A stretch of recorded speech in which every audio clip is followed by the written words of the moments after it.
Alhamdulillah wassalatu wassalamu ala Rasulillah. Amma ba'du. Kita buka surat lanjutan kajian kita. Surat Ad-Duha.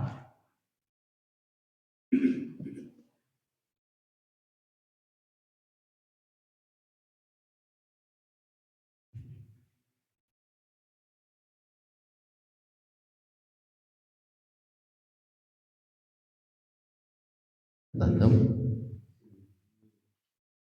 wahid isnani salasa. A'udzu billahi minasy syaithanir rajim. Bismillahirrahmanirrahim. Wadduha wal-laili idza saja ma wadda'aka rabbuka wa ma qala walal akhiratu khairul laka minal ula wala sawfa yu'tika rabbuka fatarda alam yajidka yatiman fa'awa wa wajadaka dhallan fahada wa wajadaka 'ailan fa'aghna fa'ammal yatima fala taqhar wa ammas sa'ila fala tanhar wa amma bi ni'mati rabbika fahaddits. Wadduha, demi waktu duha,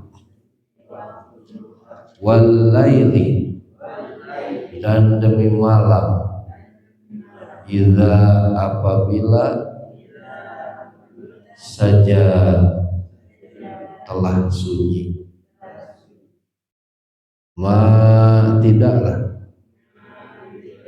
wadda'aka meninggalkanmu, Rabbuka Tuhanmu, wama dan tidaklah, qala dia benci, walal akhiratu dan sungguh akhirat, khairun lebih baik, laka bagimu, minal ula dari kehidupan dunia, wala saufa dan sungguh kelak, yu'tika akan memberimu, Rabbuka Tuhanmu, fatarda maka engkau ridha atau puas. Alam yajidka, bukankah dia mendapatimu, yatiman seorang yatim, fa'awa lalu dia melindungi, wa wajadaka dan dia mendapatimu, dhallan orang yang bingung, fahada maka ia memberi petunjuk, wa wajadaka dan dia mendapatimu, ailan seorang yang kekurangan, fa'aghna lalu dia mencukupkan, fa'amma maka adapun, al-yatima terhadap anak yatim, fala taqhar maka jangan engkau sewenang-wenang. Wa amma dan adapun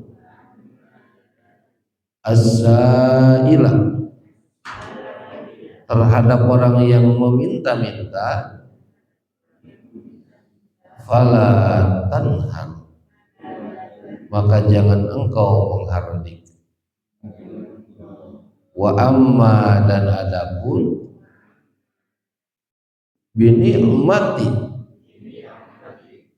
dengan nikmat Rabbika Tuhanmu, fahadits maka nyatakanlah dengan bersyukur. Nah, ini surat Ad-Duha ya. Surat Ad-Duha ya, ini surat ke-93 kalau dilihat dari urutan. Ini termasuk ayat Makkiyah, terdiri dari 11 ayat. Di surat Ad-Duha ini ada surat yang sangat emosional sebenarnya. Ya, ada kedalaman emosional pada surat ini. Kenapa? Karena ini surat ini turunnya itu setelah beberapa lama tidak turun. Jadi ada fatratul wahyi, ada putusnya wahyu dari Allah Subhanahu wa taala, dari malaikat Jibril terhadap Nabi Muhammad sallallahu alaihi wasallam. Ada yang mengatakan beberapa hari, ada yang mengatakan belasan hari, lumayan lama. Di awal-awal Rasul menerima wahyu itu terus intensif. Nah, maka beberapa hari atau beberapa lama itu ada fatratul wahyi atau terputusnya surat, ya, terputusnya wahyu yang dibawa Jibril kepada Nabi Muhammad. Maka orang-orang Quraisy mengatakan, ya, orang-orang Quraisy mengatakan, karena para musyrik Quraisy mengatakan Muhammad telah ditinggalkan oleh Tuhannya. Ya, Muhammad telah ditinggalkan oleh setannya, kata Ummu Jamil. Hai Muhammad, setanmu telah meninggalkanmu. Yang dimaksud setan menurut Ummu Jamil, siapa Ummu Jamil? Istrinya Abu Lahab. Ya, menurut Ummu Jamil, hai Muhammad, setanmu telah meninggalkanmu. Yang dimaksud Ummu Jamil yang disebut setan ini adalah Jibril. Ya, itu Nabi Muhammad bersedih, ya, sedih, rindu gitu kan. Duh, jangan-jangan Tuhanku meninggalkanku, jangan-jangan Tuhanku membenciku, gitu kan. Ada perasaan-perasaan itu. Maka turunlah wahyu ini, ya, wadduha, ya, demi waktu duha, walaili idza saja, dan demi malam apabila telah walaili idza saja, apabila malam telah sunyi. Ini, ya. Surat Ad-Duha. Nah, konon katanya surat Ad-Duha juga ini berbarengan dengan surat setelahnya, yaitu Alam Nasrul Kasr. Nah, Allah Subhanahu wa taala menurunkan surat ini sebagai jawaban terhadap orang-orang kafir Quraisy, meyakinkan juga Nabi Muhammad SAW bahwa Tuhannya tidak meninggalkannya, Tuhannya tidak membenci. Maka Allah turunkan dengan bahasa yang begitu indah sekali. Wadduha walaili idza saja.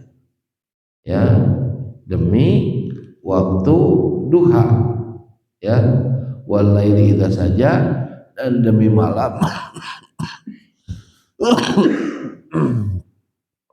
apabila telah sunyi. Nah, Allah bersumpah dengan dua kondisi.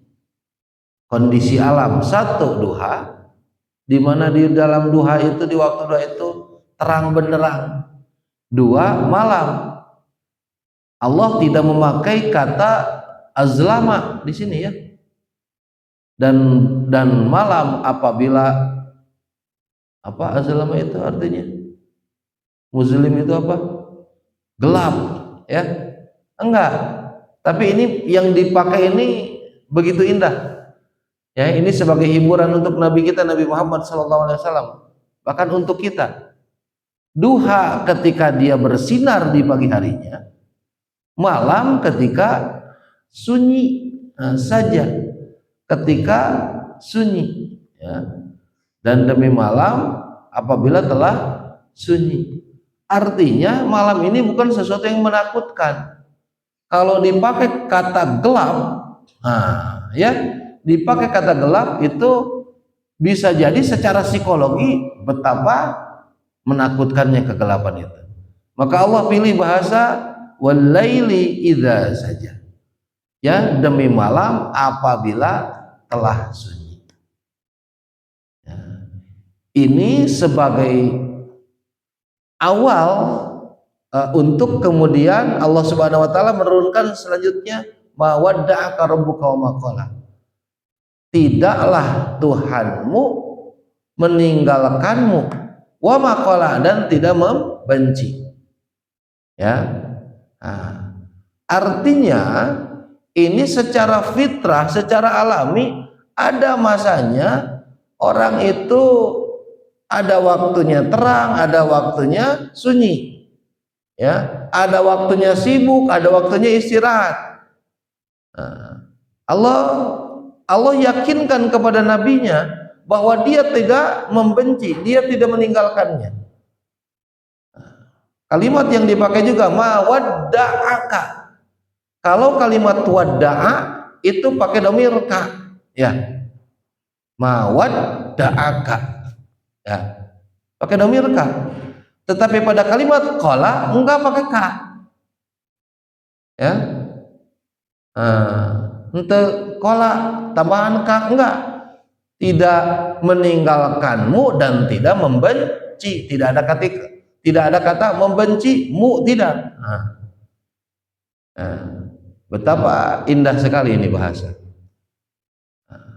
Jadi secara alami bahwa menunjukkan tidak benar anggapan orang-orang musyrik ketika wahyu tidak turun lagi bahwa Allah meninggalkan Muhammad, Allah membenci Nabi Muhammad. Ma wadda'aka rabbuka wa ma qala. Tidaklah Tuhanmu meninggalkanmu dan tidak juga benci. Jadi, santri dengerin. Nih, ini surat duha ini biasa dipakai, ya, sering dibaca oleh orang-orang yang galau. Ya, ketika galau katanya, ketika beban masalah seakan-akan berat, baca surat duha dengan alam nasyrah biar lebih tenang. Ya, yakin ma wadda'aka rabbuka wa ma qala. Tuhanmu tidak meninggalkanmu, Tuhanmu tidak membenci. Ya. Walal akhiratu khairul laka minal ula. Dan akhirat, ya, walal akhiratu khairul laka minal ula, dan akhirat lebih baik daripada kehidupan dunia. Ya. Dan akhirat lebih baik daripada kehidupan dunia. Walal akhiratu khairul laka minal ula. Ibu, bapak, hadirin rahimakumullah. Ini ayat meyakinkan, ya, kepada Nabi kita Nabi Muhammad SAW bahwa kehidupan akhirat dan fase-fase dakwah yang akan datang, gitu kan? Dan fase-fase dakwah yang akan datang itu lebih baik, ya, itu lebih baik, ya, akan terus membaik. Al-ula itu kan awal, ya, al-ula lebih awal dunia, itu kan ada yang terjemahkan bahwa fase selanjutnya, ya, fase selanjutnya untuk kehidupan akhirat itu akan lebih baik. Jadi kalau hari ini Nabi Muhammad SAW merasa berat, merasa sulit, merasa beban itu begitu banyak, ya, dengan apa, dengan godaan gitu kan, dengan intimidasi, ya, dari orang-orang sekitar, terutama orang-orang musyrik Mekah, para pembesar musyrik Mekah. Allah yakinkan walal akhiratu khairul laka minal ula, bahwa nanti akhirat itu lebih baik bagimu daripada dunia. Ke depan masa-masa dakwahmu akan lebih cerah, akan lebih baik. Kalau hari ini kita di pesantren, aduh, tidak ada fasilitas, ya, ada apa lagi, ya, jangan mengeluh, nanti insya Allah ke depan akan lebih baik. Yakinkan, walal akhiratu khairul laka minal ula. Terus wala saufa yu'tika rabbuka fatarda, dan sungguh, ya, dan sungguh saufa, kemudian yu'tika, Tuhanmu akan memberi, yu'tika akan memberimu, rabbuka Tuhanmu, ya, fatarda, lalu kamu puas, engkau ridho, ya. Jadi ini, ya, kesusahan-kesusahan yang diderita Nabi Muhammad SAW dalam menyampaikan risalah. Jadi kesusahan-kesusahan ini, ya, itu nanti akan dihilangkan, ya, akan dihilangkan. Coba kita lihat, ya.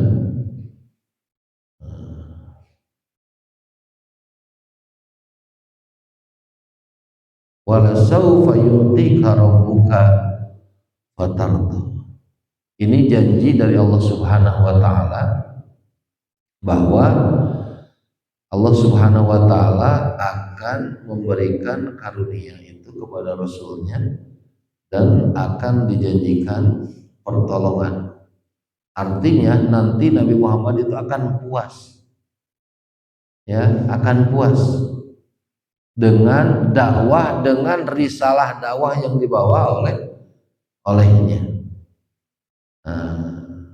Bahkan Nabi Muhammad SAW, ya, terus-terusan memberikan pertolongan kepada Allah Subhanahu wa taala, memberikan pertolongan kepada nabinya. Bahkan Nabi Muhammad SAW ini nanti, ya, ada apa namanya, punya kelebihan-kelebihan yang melebihi nabi-nabi yang lain. Maka disebut lagi apa? Imamul Anbiya, karena pernah mengimami para nabi, wal mursalin, dan para rasul. Bahkan Nabi Muhammad SAW, ya, satu-satunya nabi nanti yang bisa memberi syafaat di mana, di akhirat. Ketika nabi-nabi lain banyak berbondong-bondong meminta pertolongan kepadanya, tidak bisa, tidak bisa. Yang disebut ulul azmi itu siapa saja? Miminnya kita nyebutnya apa? Mimin, ya. Bahkan dari nabi pertama yang ditiupkan ruh oleh Allah, Nabi Adam, tidak bisa, saya tidak punya hak. Nabi Nuh, saya tidak punya hak. Tuh datang ke Nabi Ibrahim, saya juga tidak punya hak. Coba tuh datang tuh ke Kalimullah, ya, kepada Nabi Musa, wah, saya juga nggak punya. Coba datang ke Ruhullah, ke siapa? Ke Isa, Nabi Isa juga sama. Kata Nabi Isa, coba datang tuh ke Nabi Muhammad. Alladzi qad ghufira lahu ma taqaddama min dhanbihi wa ma ta'akhkhara. Yang telah diampuni dosa-dosanya, baik yang lampau ataupun yang akan datang. Nah, sampai sujud kepada Allah Subhanahu wa taala beberapa kali ya, dan meminta sampai diangkat orang-orang yang di dalam neraka itu. Tidak ada lagi yang di dalam neraka yang di dalam hatinya ada keimanan. Walau misqala dzarrah, walaupun hanya sebiji dzarrah. Nah, ini yang nanti menjadi kelebihan Nabi Muhammad sallallahu alaihi wasallam. Karena Nabi ini tidak pernah berbohong. Ya, tidak pernah berbohong, ngicepan henteu. Tahu ngicepan ngasih isyarat. Syarat kan Nabi Muhammad teu menang gitu. Saya mah sudah nabi saya. Ya, cek Nabi Muhammad teh. Kata Nabi, coba biar kicepan saya geus dipejit ya jelema tah gitu. Ya, kalau dia itu adalah orang munafik. Enggak, saya itu nabi. Nah, beda dengan Nabi siapa? Contohnya Nabi Ibrahim yang bahasanya lebih diplomatis. Lebih diplomatis, ya. Contoh diplomasinya Nabi Ibrahim. Nabi Ibrahim, dia Sarah. Saha ya teh? Dulur abdi cenah. Ya, padahal Siti Sarah itu adalah istrinya. Pertanyaannya, Nabi Ibrahim berbohong tidak? Nah, satu kaul nyebutkan ya memang berbohong, tapi kaul lain mengatakan enggak, Nabi Ibrahim tidak sedang berbohong, sedang berdiplomasi bahwa Siti Sarah itu adalah saudarinya seiman,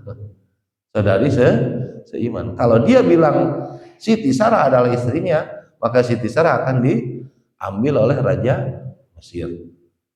Begitu. Nah, itu diantara kenapa Nabi Ibrahim tidak bisa memberi syafaat. Nah, begitu ya. Oh, sisi panjang ting. Lanjut. Alam yajid kayatimang fa'awa. Nah, bukankah dia mendapatimu dalam keadaan yatim lalu melindungimu? Coba. Jadi kalau misalnya kita hari ini terpuruk nih, dalam kesedihan, dalam kegalauan, dalam kekurangan dan lain sebagainya yang dianggap negatif oleh kita, coba flashback ke belakang. Coba kita flashback ke belakang. Pikiran kata tukang. Dari dulu juga Allah kan suka menolong kita. Nah, betul kan? Jadi kesulitan apapun Allah selalu tolong. Alam ya jadi kayak yatim fa'awa. Bukankah dia mendapatimu dalam keadaan yatim fa'awa? Nabi Muhammad itu yatim. Ditinggal bapaknya ketika dalam kandungan ibunya. Besar sedikit, ibunya wafat, diganti oleh Allah gerakan kakeknya Abdul Muthalib. Abdul Muthalib wafat, Allah gerakan pamannya, ya, yaitu Abu Thalib. Kan dulu juga dilindungi oleh Allah Subhanahu wa taala. Nah, gitu ya. Alam ya jadi kayatiman fa'awa. Wa wajadaka dhalan fahada. Lalu dia mendapatimu bingung. Nah, kan dia bisa nerjemahkan sesat. Ya, bingung. Kenapa bingung? Karena dulu sebelum masa kenabian itu Nabi itu selalu mencari, ya, mencari Allah, ya, mencari-cari seperti Nabi Ibrahim dulu. Jadi para nabi itu rata-rata pernah ngelakukan khalwat, tafakur kepada Allah Subhanahu wa taala, menyendiri gitu. Ya. Jadi sekali-kali kita butuh menyendiri. Menyendiri nafakuran gitu, kadeh bagi menyendiri bagi musyrik naudzubillah. Ya, tapi ini nafakuran. Nah, itu masa-masa bingungnya Nabi Muhammad SAW. Fahada. Lalu Allah Subhanahu wa taala memberikan dia petunjuk. Ya. Wa wajadaka ailan. Lalu dan dia mendapatimu ailan, seorang yang kekurangan, fa'agna, lalu dia mencukupkannya. Aduh, kata santri, ya. Atuh malam-malam teuing kelaka nyanyian batur mengaji rek beureum. Putri Putri kelaka nyararanyi, Masya Allah ya. Hah? Wah, hati-hati nih. Itu bisa membuat hati itu keras itu, ya. Ya. Hmm. Nah, di antaranya kerasnya hati, malas mendengarkan ceramah dan keterangan-keterangan. Naudzubillah, ya, naudzubillah. Hati-hati ya. Nah, harus sensitif pada hal seperti itu. Terus apa tadi? Wajadaka ilang fa'agna. Wajadaka dhalang fa'ada, wajadaka ilang fa'agna. Dia mendapati mu'ail kekurangan fa'agna, lalu dia mencukupkan ya. Kekurangan sampai Nabi Muhammad itu menjadi orang kaya, ya, orang kaya Nabi Muhammad itu dipertemukan dengan istrinya yang kaya raya siapa? Jadi Khadijah. Deki pengen kaya mendadak, cari janda kaya raya. Kaya mendadak nanti ya.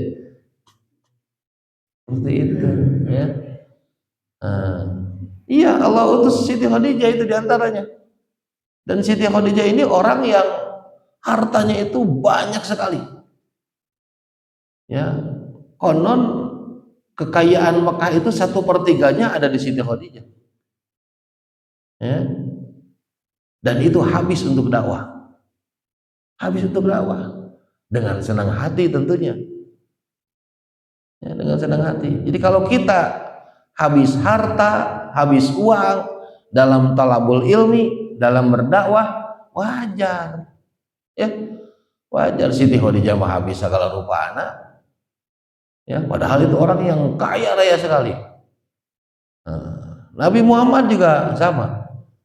Walaupun kadang-kadang kita kategori jadi jangan seperti orang buta meraba gajah. Kadang hanya satu sisi we. Melihat Nabi Muhammad orang miskin terus padahal dia orang kaya. Ya, kendaraan terbaik atau ya, untanya juga unta luar biasa. Ya, lain hiji dari mobil lagi. Ya, Nabi Muhammad itu. Ya, ada yang buat perang, ada yang buat jalan biasa gitu kan. Nah, disesuaikan dengan kebutuhannya. Kadang-kadang kita dari satu sisi saja menilai beliau itu. Ya, maka harus komprehensif, harus secara menyeluruh. Kalau lihat kekayaan ya kaya Nabi Muhammad, untanya juga berapa itu ketika dijadikan mahar. Ya, jadikan mahar. Pan ayeuna mah aya naon motor ieu dinu pernikahan. Oh, mas kawin motor cenah. Asa gagah, asa keren sih karena zaman Nabi Muhammad onta dijajarkan sabaraha hiji jigana nya mun pas pernikahan gitu kan. Onta nage. Ya. Nah, jadi kalau melihat itu menilai itu harus secara dari berbagai sisi, ya. Nah, biar penilaiannya sempurna. Nah, terus fa'amal yatim fala takhar, maka adapun terhadap anak yatim kamu jangan sewenang-wenang, ya. Kamu jangan sewenang-wenang. Nah, janganlah sewenang-wenang terhadap anak yatim, ya. Wa ammasaila fala tanhar, dan terhadap orang yang meminta-minta jangan engkau menghardiknya. Wa amma bi nikmati rabbika fahadis, maka adapun dengan nikmat Tuhanmu fahadis, maka nyatakanlah. Ya, maka ada ayat tahadus bin nikmat. Nah, ini Allah memberikan arahan moral, ya, terhadap anak yatim. Ya, jangan sampai kita menindas atau meremehkan hak-haknya lah budak yatim. Ya, nah, bapak anak cenah saha atuh nu ngalindungina. Nah, jangan sampai meremehkan hak-hak mereka. Ya, ada yang meminta-minta, misalnya minta-minta itu bisa jadi minta materi, ya, resaben cenanya gitunya, minta materi, minta uang, atau minta makanan, atau minta ilmu, ya, atau minta ilmu. Nah, kamu jangan, ya, jangan menghardiknya, ya, jangan menghardik, karena orang minta-minta itu ya terpaksa barangkali kalau yang meminta-minta harta itu. Nah, dan adapun dengan nikmat Tuhanmu, kamu harus menyatakan atas syukur, ya, dengan rasa syukur, ya. Nah, iya, jadi kita harus menyeimbangkan, ya, menyeimbangkan diri, ya, agar jiwa kita terus kuat, jiwa kita terus kuat, kita belajar bijaksana, menyikapi, gitu kan, orang-orang di sekitar kita, ya, agar terus keimanan itu stabil, ya, keimanan itu terus stabil. Nah, ini surat duha, ya, surat duha yang begitu emosional, ya, ketika turunnya itu setelah fatratul wahyi, terputusnya wahyu beberapa lama. Nah, dan dan isinya begitu indah, begitu luar biasa. Nah, maka siapapun yang merasa galau, gitu kan, merasa terpuruk, membaca ini surat Ad-Duha. Nah, dilanjut dengan surat Asy-Syarah, Alam Nasyrah, agar kita terus menguatkan diri bahwa Tuhan kita tidak meninggalkan, tidak membenci kita, ya, bahwa nanti di masa yang akan datang ada masa yang lebih cerah, lebih indah, yaitu akhirat, ya. Dan sebagaimana gambaran sebelum-sebelumnya bahwa Allah juga tidak pernah tidak mempedulikan kita. Jadi Allah selalu peduli terhadap kita, ya. Maka oleh karena itu jangan lupa, ya, jangan lupa kamu untuk bersyukur, terus bersyukur. Wallahu a'lam bishawab. Saja yang bisa kami sampaikan, mudah-mudahan ada hikmahnya, ada manfaatnya, ya, dan mudah-mudahan kita terus dekat dengan Allah Subhanahu wa taala dengan meyakinkan bahwa Allah tidak pernah meninggalkan kita, tidak pernah membenci kita. Tapi Allah terus sayang terhadap kita, perhatian terhadap kita. Subhanakallahumma rabbana wa bihamdika asyhadu an la ilaha illa anta astaghfiruka wa atubu ilaik. Wassalamualaikum warahmatullahi wabarakatuh.